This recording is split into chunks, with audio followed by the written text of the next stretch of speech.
Talk to me.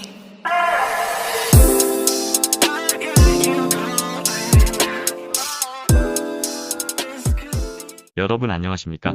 허슬똑띠입니다. 우리는 남과 차별화를 이룬다는 것이 쉽지 않음을 잘 알고 있습니다. 하지만 생각의 방향을 틀어본다면, 즉 발상을 전환해본다면 가볍게 차별화를 이룰 수도 있을 것입니다. 따라서 성공한 역발상의 사례들을 깊이 되새겨본다면 뜻하지 않은 좋은 결과를 이루어낼 수 있습니다. 특히 지금과 같이 주식시장을 비롯한 경제 전망이 불투명한 상황에서 빛을 발할 수도 있을 것입니다.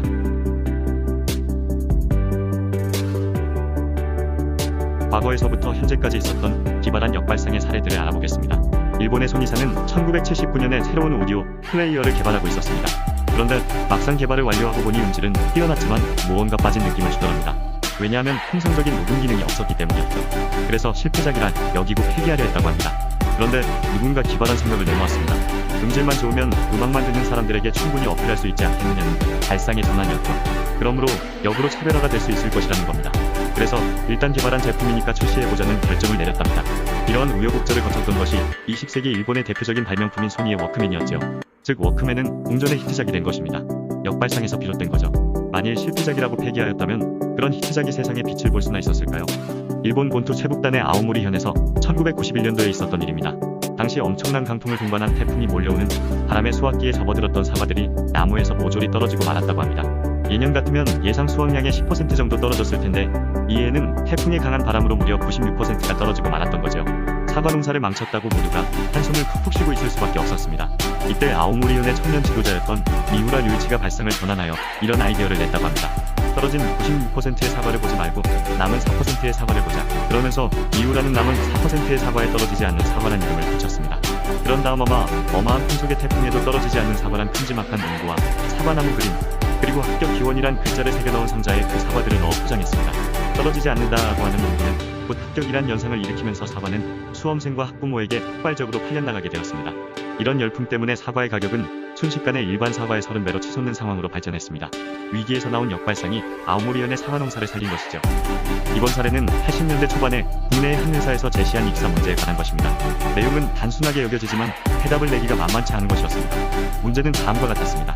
폭풍과 함께 거센 비바람이 몰아치는 밤에 2인승 승용차를 타고 가던 당신은 한 버스 정류장에서 버스를 기다리고 있는 세 사람을 보게 된다. 한 사람은 당신의 생명을 구해준 의사, 또 한 사람은 중병에 걸린 할머니, 그리고 나머지 한 사람은 당신이 꿈꿔왔던 이상형 여인. 이런 경우 당신은 어떻게 하겠는가? 이 문제 역시 자신의 안전과 편안함을 버릴 줄 아는 선택의 역발상이 필요한 것이었죠. 여러분이라면 어떠한 결정을 내리시겠습니까? 회사가 기대한 답변을 내놓은 사람이 딱 한 명 있었다고 합니다. 그의 답은 이러했습니다. 차의 키를 의사 선생님께 드리죠. 의사에게 할머니를 모시고 병원에 가도록 하고 저는 그 여성과 함께 버스를 기다리죠. 이런 결정의 결과로 의사한테 은혜를 갚을 수 있었고 죽어가는 할머니를 살릴 수 있었음은 물론 가장 중요한 것 바로 자신의 이상형과 100년 가약할 수 있는 기회를 꽉 붙잡은 것이죠. 다른 사례를 들어보겠습니다. 20년 초반에 판매사원을 모집하던 회사에서 제시한 문제입니다. 멋진 대나무 빗인데 이것을 스님에게 팔아오라는 것이었죠. 한창 유행했던 기발한 세일즈 사례로서 알래스카 원주민에게 냉장고 팔기, 아프리카 원주민에게 신발 팔기 등과 같은 종류의 문제였던 것입니다.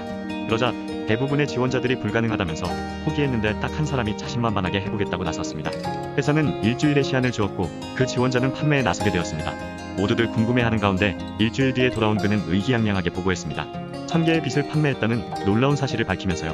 의외의 결과에 모두를 탐복했고 어떻게 그렇게 많은 빗을 팔 수 있었는지 물었죠. 그의 방법은 간단했습니다. 문제를 받을 때부터 그는 머리를 굴렸던 것입니다. 빗을 사용할 일이 없는 스님에게 빗을 파는 것이 아니라 스님을 통해 빗이 필요한 일반인에게 판매한다는 발상에 전환을 했던 것입니다. 그래서 무작정 스님을 찾아가 빗을 사달라고 강권할 필요가 없었던 것이죠. 그는 지방의 유명한 절을 찾아가 주지 스님을 방문했습니다. 그 스님 역시 매우 명망이 있어 그 절을 찾는 신도들이 많았다고 합니다. 그는 주지 스님을 만난 자리에서 다음과 같은 제안을 했다고 합니다.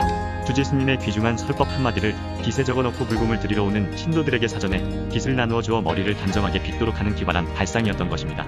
주지 스님은 그의 말에 이해 없이 동의했고 일단 500개를 주문한 뒤 글귀를 적고 나서 신도들에게 나누어 주었는데 엄청난 호응을 얻게 되었다고 합니다. 그 뒤 500개를 추가 주문하였으며 향후 신도들이 증가하는 대로 추가로 주문하기로 약속했다고 합니다. 그는 발상의 전환으로 사찰과 주지 스님, 그리고 신도 모두가 윈윈하는 전략을 구사한 셈입니다. 2021년 8월에 있었던 최근 사례입니다. 롯데푸드는 돼지고기로 만든 해냄 제품을 필리핀에 수출하고 있었는데 돼지열병이 발생하는 바람에 판매 중단되는 바람에 고심하고 있었죠. 그러던 중 해냄이 꼭 돼지고기여야만 할 필요는 없지 않느냐는 발상의 전환을 하게 되었다고 합니다. 이에 따라 국내 최초로 100% 닭고기를 활용한 캐넴을 개발해냈고 돈육 수출 금지 국가의 수출기를 뚫게 되었다고 합니다.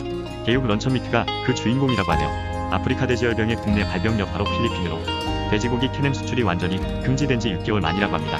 이로써 무려 280만 캔의 수출 계약을 한 번에 성사시켰답니다. 역발상이 난관을 돌파하는 힘이 되어준 사례죠. 몇 가지 간단한 사례지만 우리들에게 시사하는 바는 적지 않습니다. 주식 투자에서도 이런 역발상은 적용됩니다. 즉 장이 폭락하면 대부분은 정신적인 공황에 빠지게 되어 투매하게 되지요. 하지만 도리어 이를 기회로 삼아 일정 수준으로 하락했을 때 공격적으로 매수에 들어간다면 아주 좋은 결과를 맛볼 수 있습니다. 누구나 위험하다고 할 때가 역으로 기회일 수 있다는 점이죠. 어차피 주식시장에서 100%의 성공을 기대하기 어렵다는 사실을 인정하면 절반의 성공만 거두어도 큰 성과가 아닐까요? 여러분도 어려운 난관에 부딪혔을 때 이러한 발상의 전환을 적극적으로 활용하여 멋진 성과를 거두시기를 기원합니다. 시청해주셔서 대단히 감사합니다. 이상 허슬똑대였습니다.